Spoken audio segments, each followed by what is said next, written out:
Deixe um ThinkPad Lenovo trabalhar para você. E agora a gente viaja para o Rio de Janeiro para conversar com o nosso correspondente carioca, Rodrigo Viga, que está aqui com a gente em frente ao Palácio Guanabara. Viga, bom dia para você. Você sabe que aqui no estado de São Paulo a gente noticiou que tem pelo menos 16 mil casos, 16 mil testes esperando resultados sobre a Covid-19. Então, ou seja, esse número pode aumentar assim de uma forma.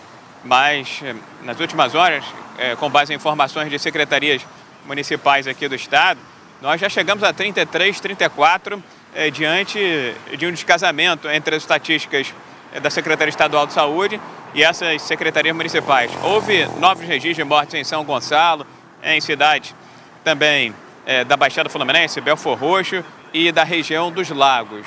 Lembrando que são mais de 800 casos até agora, 28 óbitos e 49 mortes investigadas, supostamente por Covid-19.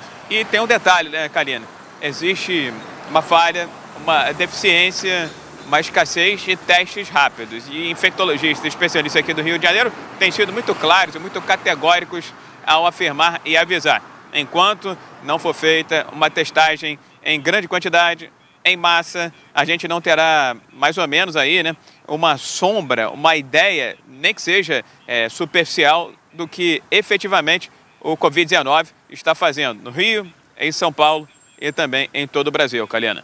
Até porque os testes, né, até para quem não apresenta os sintomas ou sintomas leves, pode prevenir. Essa pessoa fica em casa e não passa a Covid para outras pessoas. Agora, Viga, a cidade de Niterói, que história é essa? As fronteiras da cidade vão se fechar? Exatamente. Niterói, que é a segunda cidade mais importante do Rio de Janeiro, região metropolitana, distância de 11 quilômetros aqui da capital, né? As duas cidades são ligadas por Ponte Rio-Niterói. A partir da próxima sexta-feira, dia 4, vai se fechar para outras cidades, para outros municípios.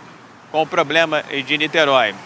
Niterói teve um aumento no número de casos de Covid-19 nas últimas horas, são mais de 60. E é uma preocupação muito grande, viu, Kalina?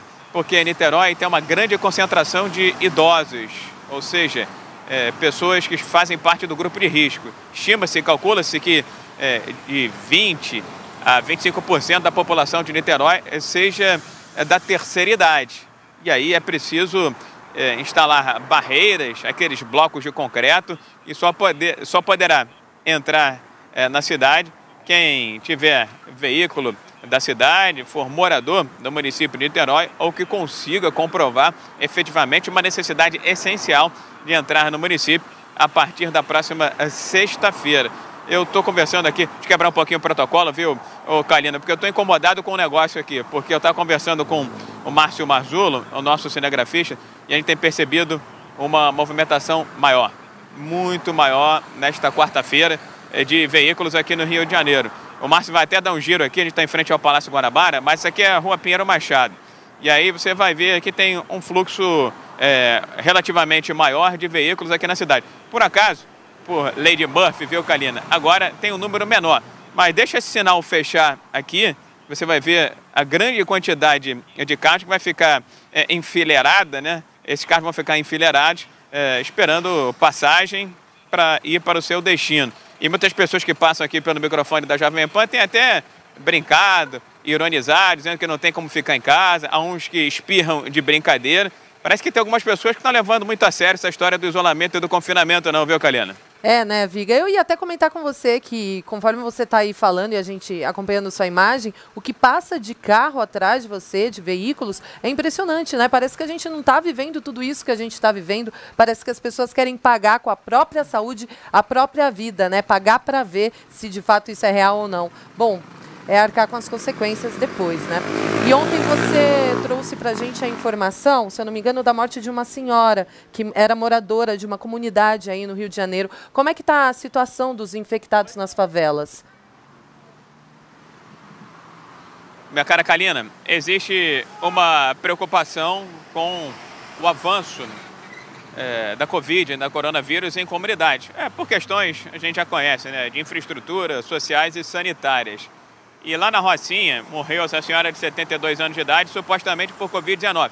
mas ela ainda não entrou nas estatísticas oficiais, porque tem que fazer o teste, tem que ter testagem e contraprova. Agora, na própria Rocinha, um senhor de 67 anos de idade também teria morrido nas últimas horas por conta de coronavírus. Lembrando que a Rocinha tem quase 200 mil habitantes, é o maior índice de tuberculose em todo o Brasil e também a favela considerada a maior da América Latina. E os casos têm se espalhado por aqui nas últimas horas. Já houve um registro também de coronavírus no Complexo do Alemão, na zona norte da capital, e na favela da Mangueira, que fica também na periferia do Rio de Janeiro. Portanto, já registros entre oficiais e extraoficiais de 7 favelas com caso de coronavírus, e essa é uma preocupação enorme, gigantesca, por parte das autoridades do Rio de Janeiro. Daqui a pouco, inclusive, o governador Wilson Witzel vai dar uma entrevista coletiva aqui no Rio para falar dessa questão, dessa preocupação das favelas. Vai reclamar mais uma vez do presidente da República, Jair Bolsonaro, dizendo que aquele apoio, aquela ajuda financeira para estados e municípios de 16 bilhões de reais é muito aquém das necessidades, e vai pedir também para que haja celeridade na implementação de medidas que vêm sendo anunciadas desde a semana passada. Kalina. Pois é, a população que mora, né, nas favelas é uma população muito vulnerável. Agora, Viga, a gente está vivendo uma crise em relação a equipamentos de proteção, né, contra o coronavírus, álcool em gel. Esses equipamentos aí no Rio de Janeiro, eles estão chegando aos profissionais de saúde ou também não?